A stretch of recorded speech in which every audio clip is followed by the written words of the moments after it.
Welcome. This video is to replace the Bible survey lecture that is canceled this week due to my being out of town.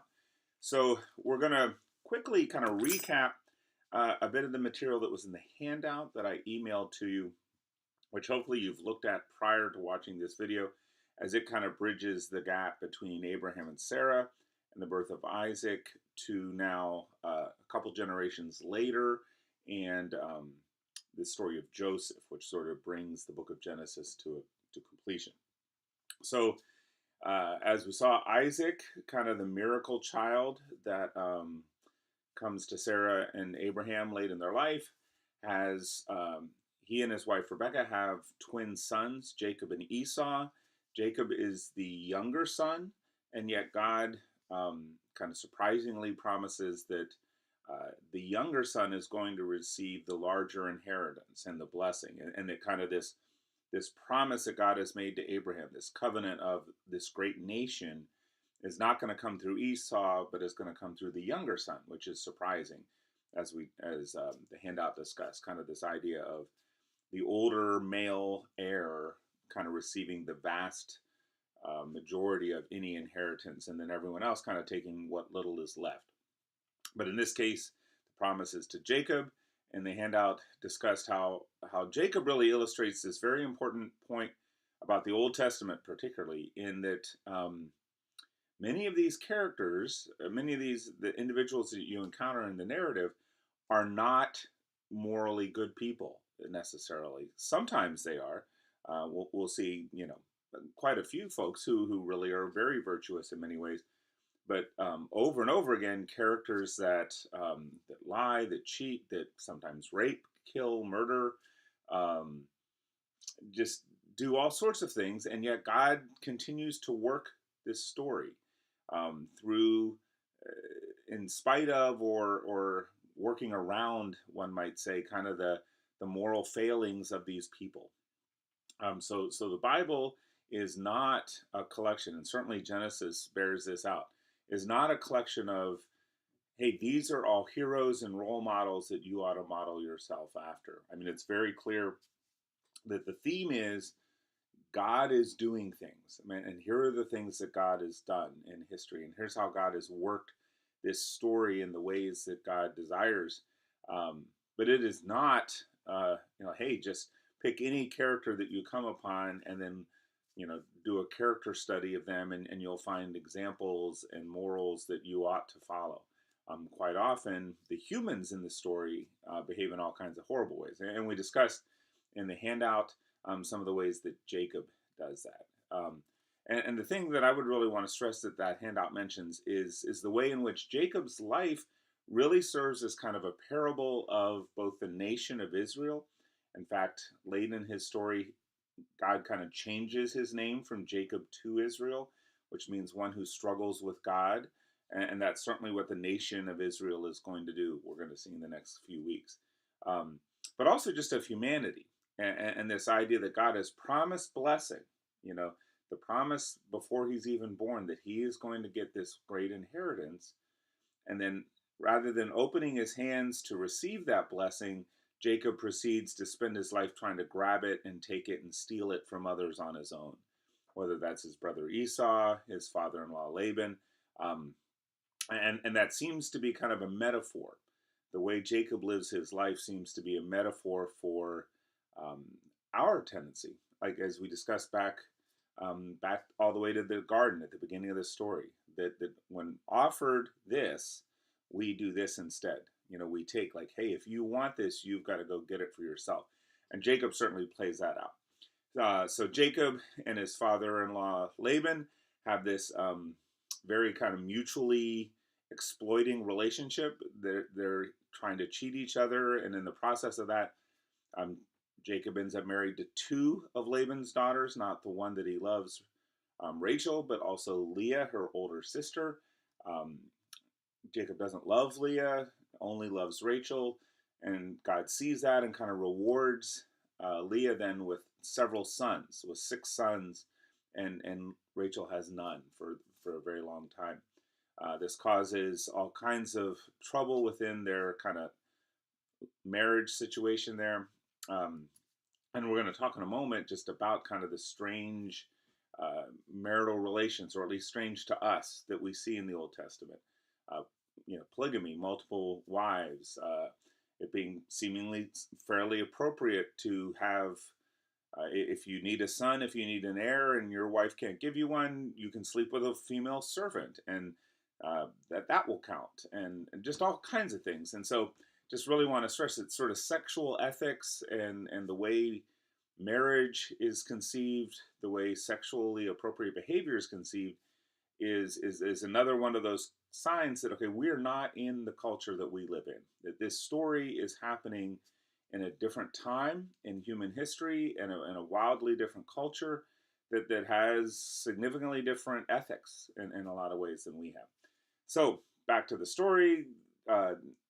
Jacob at the end gets very rich living with Laban by cheating him, and they're trying to cheat each other. And he eventually becomes very rich with children. Not only does he have lots of animals, lots of flocks, but he has tons of sons. And most of those are from Leah and Leah's servants. But by the time they leave, there's three, two by one of Rachel's servants, and one actually from Rachel, the boy Joseph. And that's where we kind of pick up, kind of leaving now the handout and moving into Joseph's story. So because of all the dynamics between Rachel and Leah, and then the sons that come from them, the children that come from them, what we find is from the very beginning, Jacob has a favorite, right? And that is not any of Leah's kids, right? Just as he loves Rachel, he doesn't love Leah.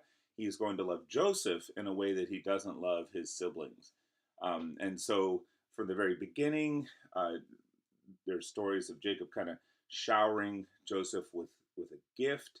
There's a story of this very particular coat of many colors, which probably suggests that, like, to purchase dyes, to purchase, this isn't our world today where you just get online or go to a store and you can have clothing of any color you want.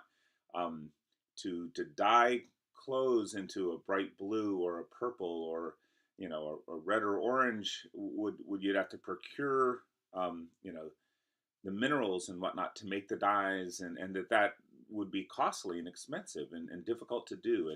And so this coat is symbolic of Jacob's preference for Joseph over.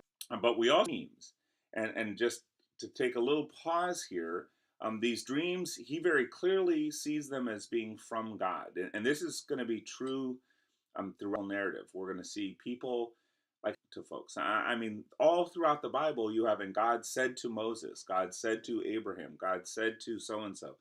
Well, what does that look like, right? Are there audible voices that just out of the sky, people can hear? There seem to be a couple cases of that, for sure, or more than a couple, but that doesn't seem to be the predominant way. Often, this sense of God communicating directly and specifically with individuals comes through dreams. We already saw that story with the animals, the cut animals, with Abraham.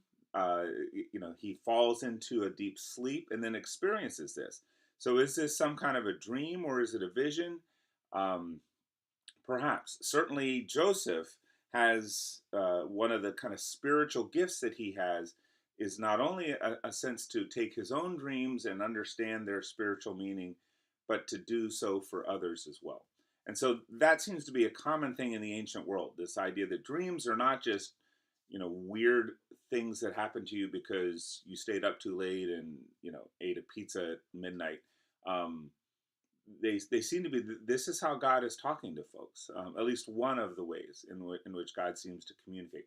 So Joseph has a couple dreams, and in these dreams, they're symbolic. In one, they're in a field, and it's harvest time, and they're kind of stacks of grain kind of gathered in a circle. And in the second dream, it's the constellation. So it's stars, and the sun and the moon are gathered in a circle. And in each dream, there is a stack of grain for every member of Joseph's family, his siblings and his parents. Or there's stars and the sun and the moon symbolizing his siblings and his parents. And in each dream, all of those things bow down and worship him, right? His stack of grain is worshiped by the others.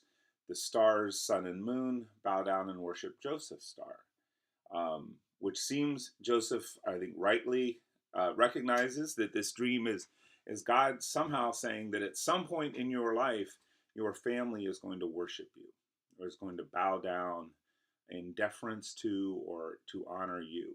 Um, that's pretty heady stuff, for a young man. He's, maybe in his early teens or something like that. And Joseph, probably unwisely from a family dynamics standpoint, decides to share those dreams with his siblings. Like, hey guys, guess what I dreamed last night? Someday, God has told me you're all going to worship me, even though I'm the youngest son. Even though I'm kind of the runt of the family and you guys pick on me now, someday that's all going to change and you're going to worship me. And not surprisingly, his brothers resent him for that, right? So there's already this dynamic of Jacob preferring Joseph. Now God seems to be preferring Joseph, and Joseph is telling his brothers that. So resentment kind of builds. So this all kind of reaches a climax where the older brothers are off kind of tending Jacob's flocks in a distant, field in a distant area. Joseph is sent by his father to communicate with them. And they decide, okay, here comes Joseph, far away from home, far away from dad, and all the things that protect him. This is our chance to kill him. And they decide that they're going to kill him and that they're going to pretend that he was captured, like a wild wolf or a bear, some kind of wild animal has come upon him and killed him. And they have found his coat of many colors covered in blood. And what remains of his body, but tragically he's dead. And so they've kind of concocted this plan. And one of the brothers, Reuben, says, well, let's don't kill him yet. Like, let's first throw him in a pit. Let's dig a hole. Let's throw him in a pit and just think on it and come up with our plan and figure out how we're going to, exactly do this. And Reuben's intention is to come back and then let him loose, right? Is to set him free. But Reuben is off with the animals, and while he's absent, another brother, Judah, decides, hey, if we kill him, we have the benefit of getting rid of him, but that's it. Like, we don't make out financially, what's the gain here? And here come some slave traders that are on their way to Egypt, taking captives that they have, and they're going to sell them in Egypt as slaves and make money. Let's sell our brother into slavery. And that's exactly what they do. So they decide to sell Joseph into slavery, and he heads off to Egypt. And there's a little pause for a moment while we hear another story that we want to comment quickly on. And then we'll return to, and Joseph now is beginning what is going to be kind of this roller coaster ride of how his life, the life events that he goes through. And that's going to be, I think, illustrative of a pretty big theme that God is trying to work and teach us, perhaps, through the story of Joseph. But before we get there, there's kind of this side story that you encountered of Judah, the one who decides to sell his, to sell his brother into slavery. In the intervening years, he gets married, he has kids, they become old enough to marry themselves, and one of them marries a woman named Tamar. So this is the story of Judah and Tamar. And some very strange events, or at least strange from kind of a modern context, begin to happen.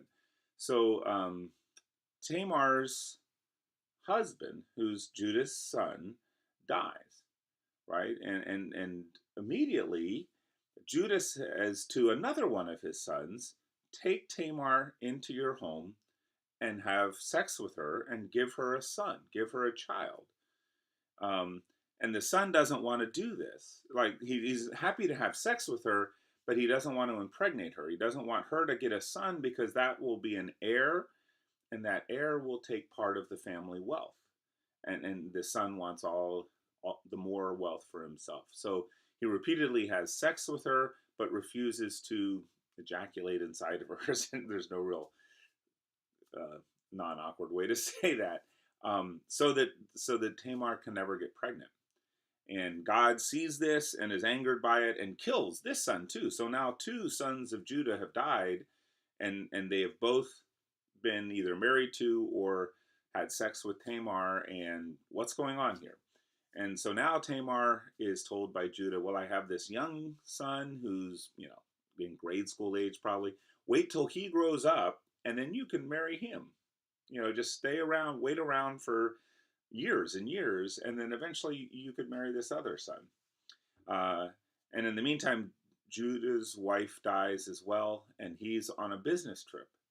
And he's gone off. It's harvest time. He's gone off to sell, and there's selling and purchasing of grain and whatnot. And Tamar decides to pretend to mask herself, probably like something similar to a burqa. That if you've ever seen very conservative Islamic women, who cover their faces, um, and to mask herself and disguise herself as a prostitute, and she seduces her father-in-law, uh, or makes herself available to her father-in-law. He's now a widower. His wife is dead. He is done grieving, and he sleeps with his daughter-in-law, thinking she's a prostitute. Tamar now becomes pregnant, and she is pregnant with her father-in-law's child. As she becomes visibly pregnant, that's a scandal, and Judah is going to have her killed for being a prostitute. For like, how have you gotten pregnant? You're not married. This is illicit. This is sin. I'm going to have you stoned to death. And at that point, Tamar produces some items of Judah's that she had kept when they slept together. She had kind of surreptitiously taken some things. And she says, well, the person who owns these things is the person who got me pregnant. And Judah realizes, oh crap, that's mine. Like, I'm the one that did that. And the end of the story is Judah apologizes to Tamar for his accusations, for trying to have her killed.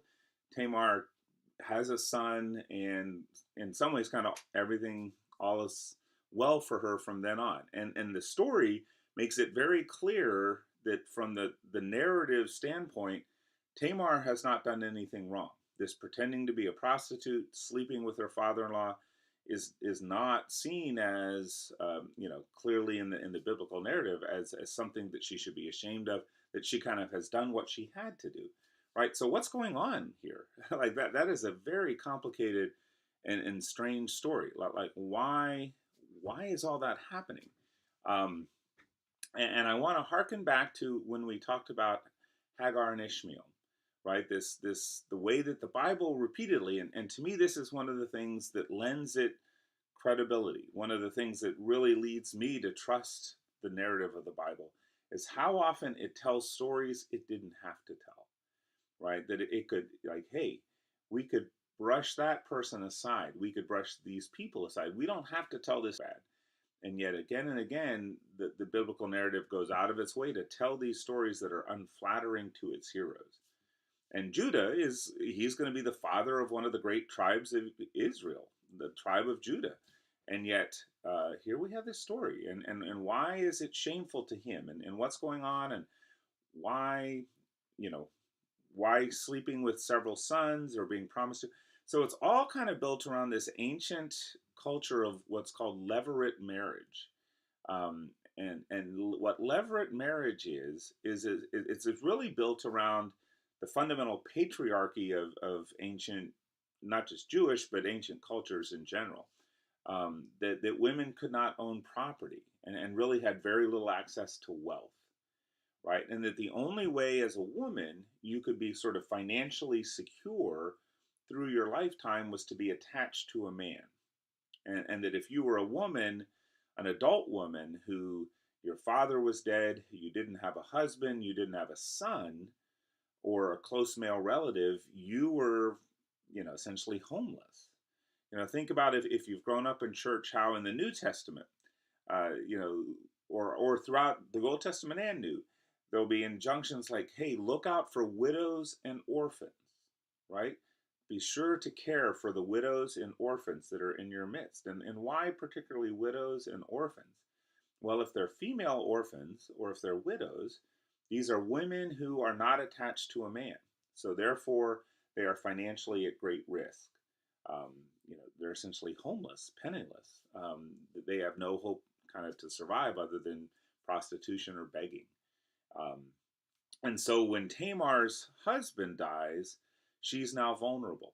So at first, Judah does the right thing and he takes her in, but his son does not do the right thing, right? The whole need to be brought in, and the reason Judah says, hey, have sex with your sister in law and give her a child, is give her a male heir so that he can have property and she can benefit from that. But his unwillingness to get her pregnant is his rejection of his responsibility in this levirate system, right? So uh, because women need to be connected to a male, there are then these kind of expectations on not just the husband of a wife, but any male relatives of that husband, that man's father, that man's brothers, or even close cousins, uncles, that it's sort of their responsibility to care for. So one of the reasons why you'll see multiple wives in the Old Testament, not the only. I mean, there's certainly other reasons too, but one of them is to kind of provide for security for women in this system. And so kind of what's happening in this Judah Tamar story is Tamar is being taken advantage of by Judah and his sons. Like that they are not living up to their responsibility to provide for her, to care for her. And she recognizes this and takes matters into her own hands and kind of does what she has to do to, find security.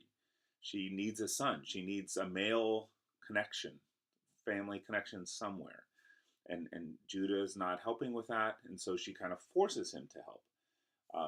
And at the end of the story, that's what Judah recognizes, right? Like that you did this out of necessity because I and my sons have done wrong to you. So it's this weird kind of side story. It's all built around this ancient culture of levirate marriage, or kind of the levirate system, where women are cared for based upon their connection familially to a man. And so it's this little kind of side deal about how Tamar's kind of a hero here, but she was also very vulnerable, and she was vulnerable because the men connected to her in Abraham's family, right? Abraham's great family. This is the birth of God's people, God's chosen people, and yet they're not always doing what they're supposed to do, as we have seen and we're going to continue to see. So now that story ends, and we kind of come back to Joseph. And now it's several years later. He's in Egypt. He's now grown to be a man. He's been sold into this rich Egyptian's home, Potiphar, and arc that we're going to see great success, almost always not of his own doing. He rises again, and then there's another crash. All right, so the first rise is in his family. You're all going to bow down and worship me.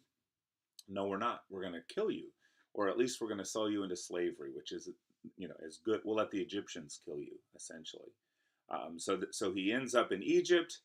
He's up, now he's down. He ends up in a rich man's house, but he becomes a very successful slave. And over time, he rises to being in charge of the entire household. So while he's a slave, if you're going to be a slave in Egypt, this is as good as it gets, right? Like he probably lives much better than other slaves in the Potiphar owns. He dresses well because he's present for any guests that come into the home. He's there for everything that's happening, and so yes, he's a slave, but it's not that bad a life. So he's kind of now risen again, and in the midst of that, Potiphar's wife becomes sexually attracted to him, and kind of makes an advance to him when Potiphar is gone. Tries to seduce him. Joseph resists and flees. And in the fleeing, Potiphar's wife grabs his tunic and pulls it off of him, and he runs naked from the house, and she screams, "He's tried to rape me," and accuses this slave, even though he's a beloved and respected slave, of attempted rape. And so Joseph is thrown into prison because of this action. And so now the story has taken this other dive, right? And yet again, in prison, he rises to favor. And so he's in an Egyptian prison, but he becomes the most trusted prisoner. And next to the guards, he's kind of the number one guy in the prison. And he continues to have dreams and talk about other people's dreams. So while in prison, he makes the friend of two former servants to the king, servants to the Pharaoh. And one is the cupbearer who brings the king his wine. In part, just the king Pharaoh has everything brought to him, but part of it is also to taste it, right? If you're familiar with kind of the culture of you have a cupbearer to taste your wine to make sure it's not poisoned, and then it's like you're a slave.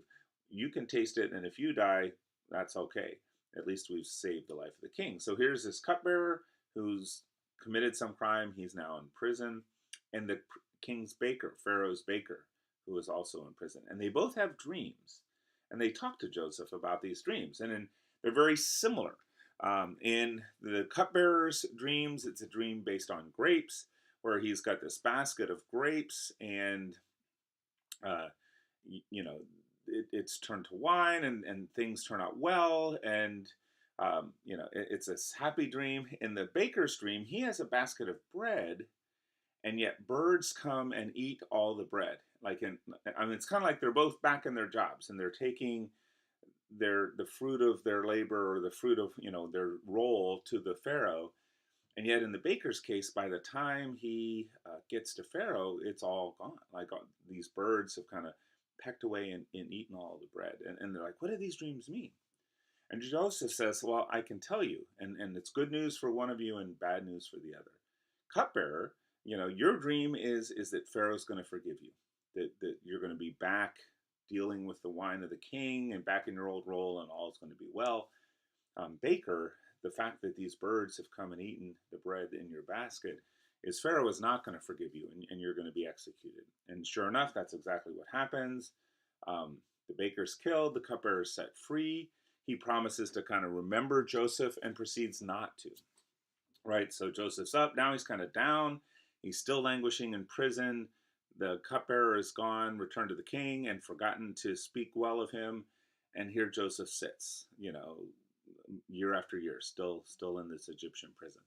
But now the Pharaoh begins to have problematic dreams, right? So he starts to have these dreams of cows. There are 7 fat cows, incredibly, robust, healthy cows that come out of the Nile River, which is sort of the source of life for Egypt. And these 7 cows come out of the Nile River, one after another, and they're beautiful, right? They're prize-winning steers kind of thing. But then after them, 7 emaciated, on the verge of death cows come out of the Nile River and consume the fat ones, right? Which cows don't eat cows, but in this dream they do. These 7 skinny cows come out, emaciated cows come out of the river, devour the fat cows, but are not made fat by them. Like they devour the healthy cattle, but they remain emaciated. And Pharaoh keeps having this dream over and over. He can't figure out what it means. And none of his soothsayers, none of his wise men can tell him. Like, no one can decipher the meaning of this dream. And finally, after kind of several iterations of this dream with no answer, the cupbearer goes, wait a second, I know a guy, right? I know a guy who knows a ton about dreams. When I was in prison, there was this slave there, this guy named Joseph, and he told me everything he knew what my dreams meant. So they send for Joseph. Joseph comes to the Pharaoh and says, I do, I can tell you what this dream means. What it means is for 7 years, you're going to have tons of rain. The Nile River is going to be full. You're going to have great harvests. Everyone is going to be happy and rich and, abundance. 7 years of great abundance. But then 7 years of drought, 7 years of no rain, 7 years of disastrous harvest, 7 years of starvation. And all of the wealth that was amassed during those 7 years is going to be swallowed up in these 7 years of disaster, kind of environmental disaster and calamity. And Pharaoh's like, oh my gosh, I'm so glad to know that. What should we do? What should we do? And Joseph says, well, I've got an idea about that. Like, what you ought to do is build grain houses. In fact, like almost cities devoted to storing up harvest. And as these 7 years come and you prosper, budget yourselves. Like, don't just get fat. Don't just live off of this wealth anticipating it'll go on forever. eat what you need, sell what you need to the people, but then store it up. Store up enough so that when the drought comes, you're okay. You can make it through because you can ration out all this grain that you've had. You can sell it back to the people. So Pharaoh is so impressed with this, he makes Joseph the number 2 person in all of Egypt. Like now he's not even a slave, he's a government official, and essentially, probably much more than the vice president. He's essentially running the country. Pharaoh is probably more like a figurehead. I mean, this was, very likely kind of like England, whereas you have the royal family and the prime minister. Joseph is essentially kind of the prime minister of Egypt. He's the number 2 person in the entire country, and that goes for several years. They build these storehouses. Sure enough, there's the great harvest. Everything plays out just as Joseph intended. Okay, so that's kind of this fascinating story, right? It's this up, down, up, and now Joseph is incredibly up.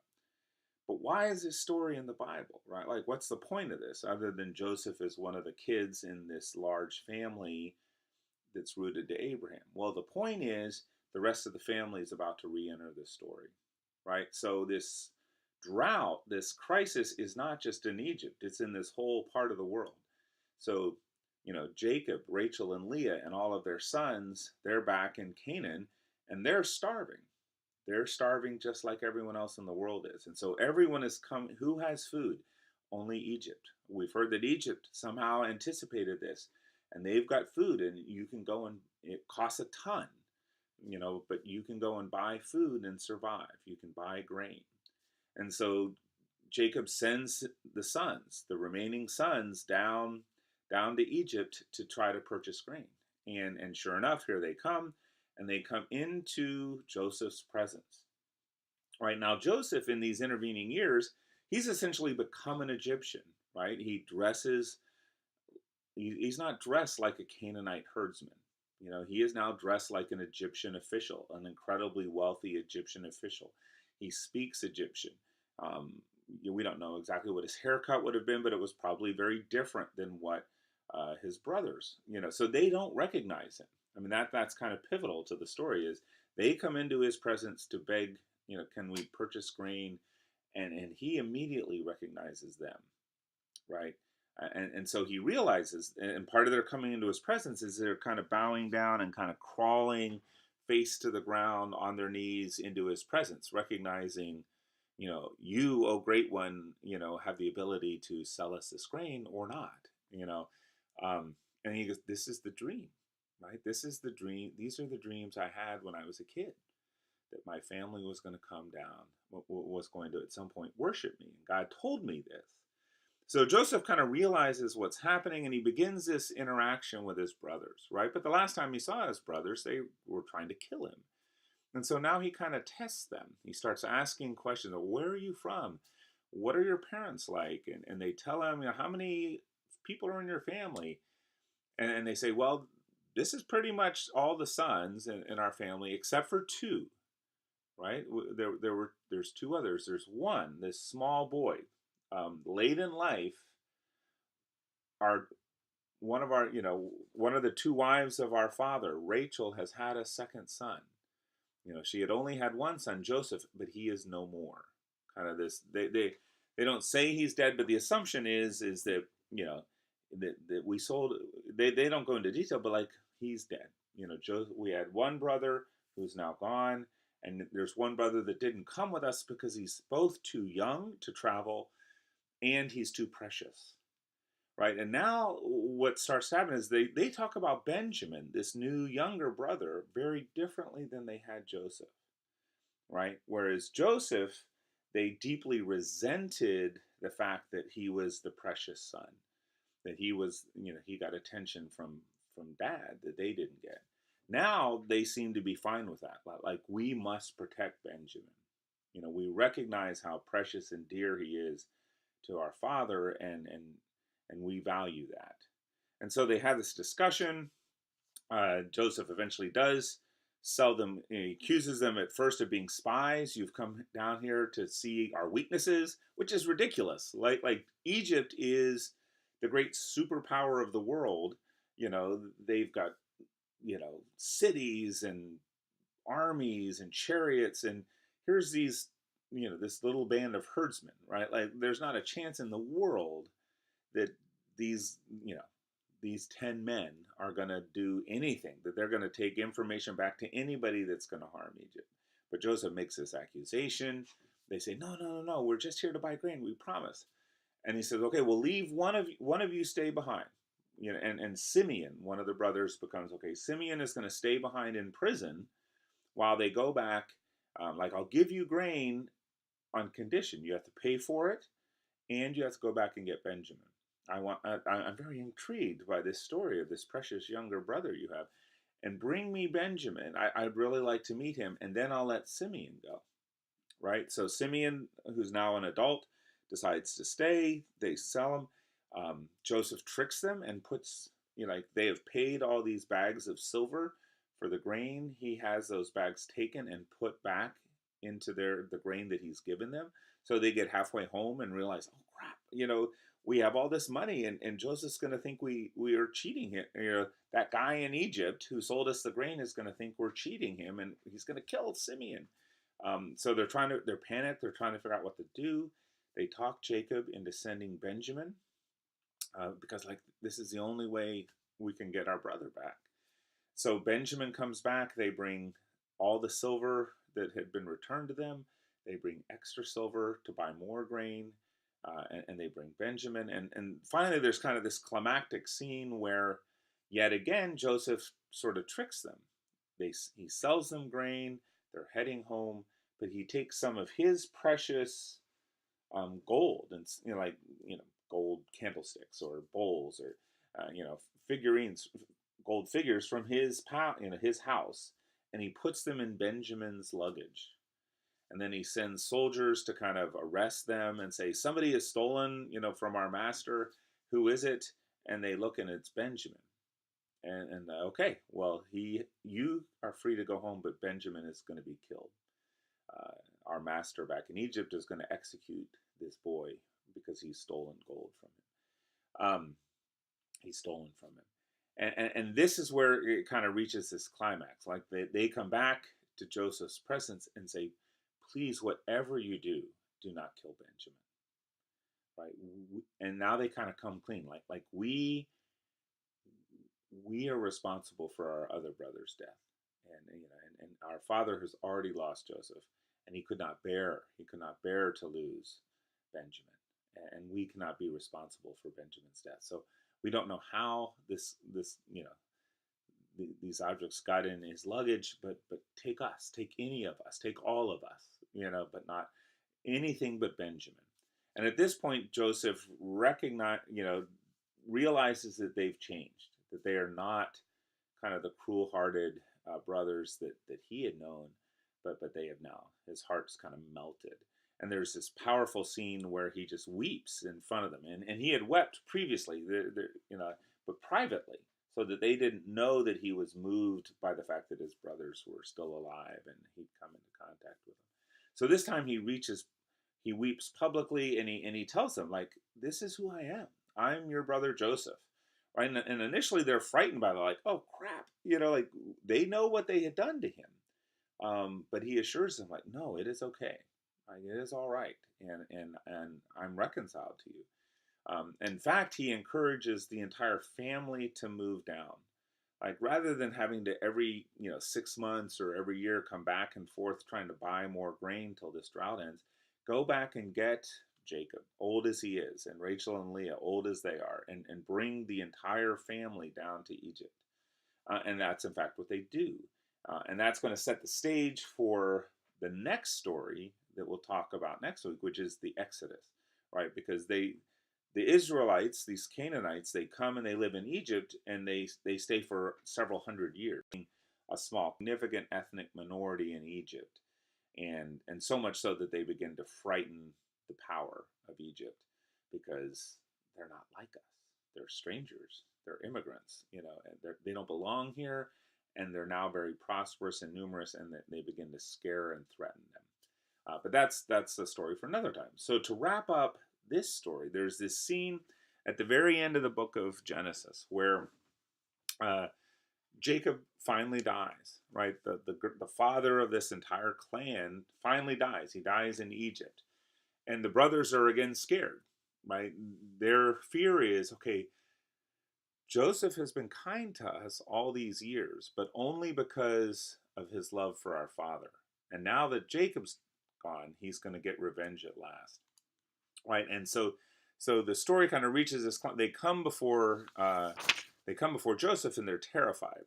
And the story kind of ends with this kind of dramatic scene where Joseph talks to them, and he says this.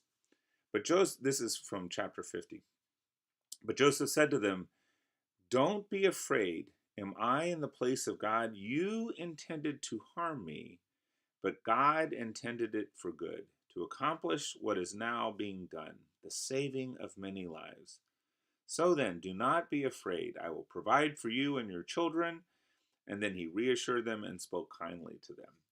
So this idea of, like, you intended it to harm me, but God worked it for good. God had a plan. God had a vision for my life that you could not stop. You thought you were harming me, but God was sort of weaving a tapestry, weaving a story that was going to this moment where not only your lives have been saved because I was in Egypt, but millions, thousands, maybe millions of lives have been saved because you sold me into slavery. You thought you were harming me. You thought you were killing me.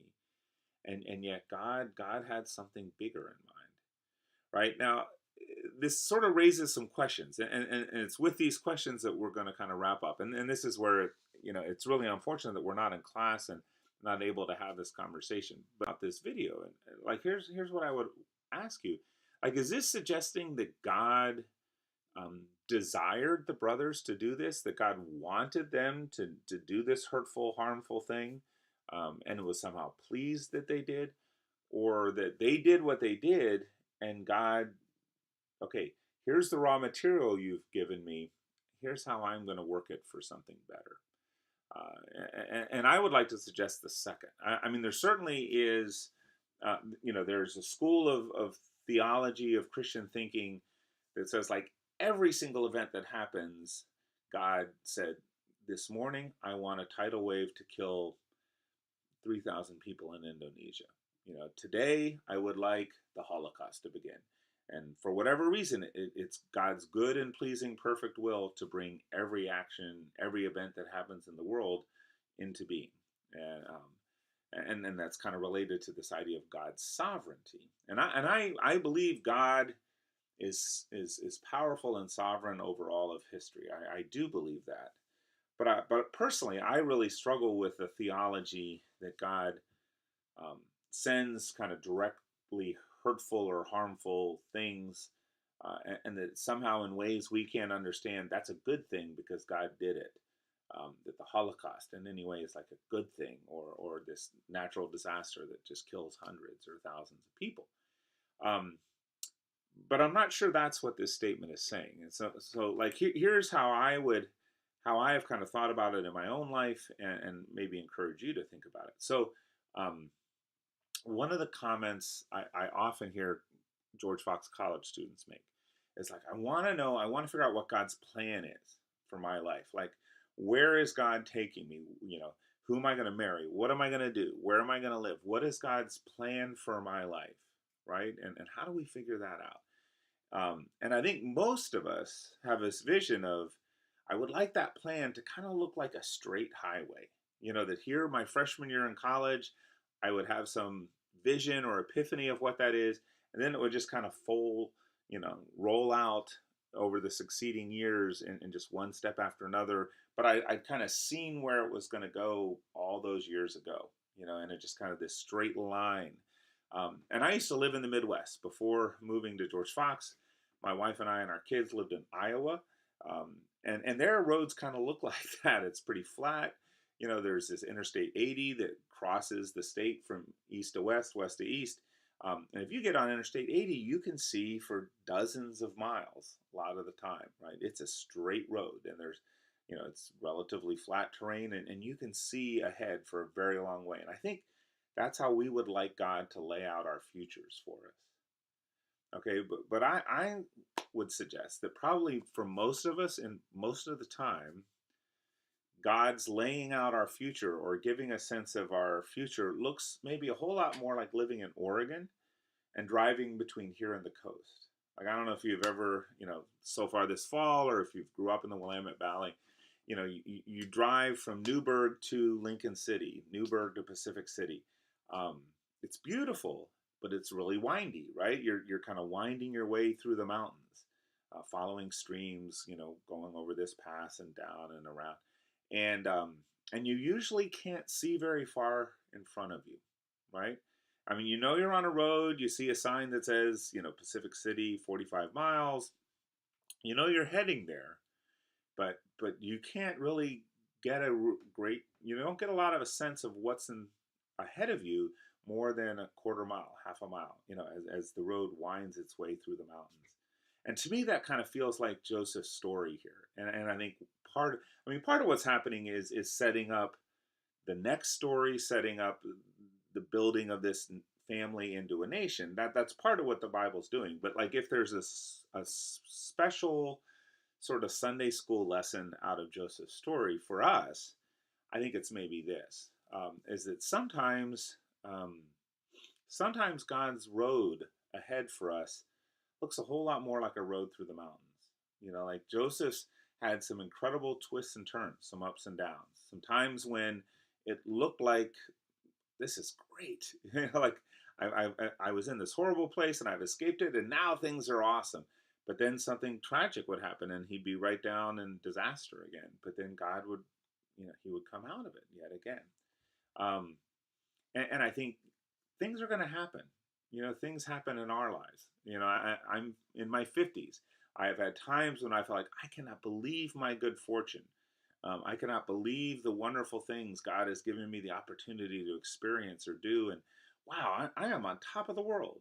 And there's pictures behind me of some of those things. I used to coach sports and high school sports, and there's a couple plaques and pictures on the wall of like some of those moments of like, we won, we're champions, this great thing, or the birth of your first child, or you get this job and things are on top of it, and then out of nowhere, catastrophic stuff happens.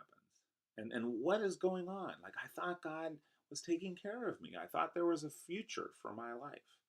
And shouldn't it just kind of lay out like this straight road ahead, getting to this great future? And Joseph's story is like, yes, God had something happen. God knew what God was doing. And Joseph believes at the end that it was for good, not just for his good, but for the good of thousands, millions of others. But along the road, there were some real difficult turns. And there were some times when I'm sure, sitting in that pit, not sure if his brothers were going to kill him, making the long walk to Egypt, tied to other slaves and being sold, being thrown, accused of rape by Potiphar's wife and being thrown into prison. I'm sure there are times sitting there where he asked himself, I have been forgotten. I have been abandoned. Those dreams I had when I was a kid obviously were lies. Surely that none of that's going to happen. I was a fool to think God was telling me something. And yet he wasn't, right? He wasn't. And I think one of the challenges for us is can we trust God's hand? Can we trust God's care for our lives, even when life really takes twists and turns? Even when it's not just this, I succeeded here, and then this great thing happened, and then it was just, my whole life has been from one awesome experience to another. Almost nobody lives that kind of life. Most of us live lives maybe not quite as dramatic as Joseph's, but that have a whole lot of peaks and valleys, twists and turns. And yet God was with Joseph throughout all of that and was working God's will, God's plan for his life and for the world kind of through that. All right, so we're going to wrap up here, and we'll pick the story up next week, kind of leaving the book of Genesis, moving into the book of Exodus, which is what happens after 400 years of these people being there. Now, we've taken 3 weeks to get through the first book of the Bible. There's 66 books. We're going to move at a much quicker pace starting Monday. And But these fundamental stories, the patriarchs and matriarchs, as we talked about on Monday, this kind of setting the foundation of what God is doing to heal the rift, to heal the problems that start in Genesis 3, are for the whole world, but it starts with God's relationship with this particular family. First, a particular person, Abraham, then a particular family, his children, his grandchildren, and as this family becomes a clan. Now, by the time they leave Egypt, they're going to be a nation, and it's going to be the nation of Israel, and then that's going to take the story forward in all kinds of new ways, and that's where we'll begin next week. Thank you very much.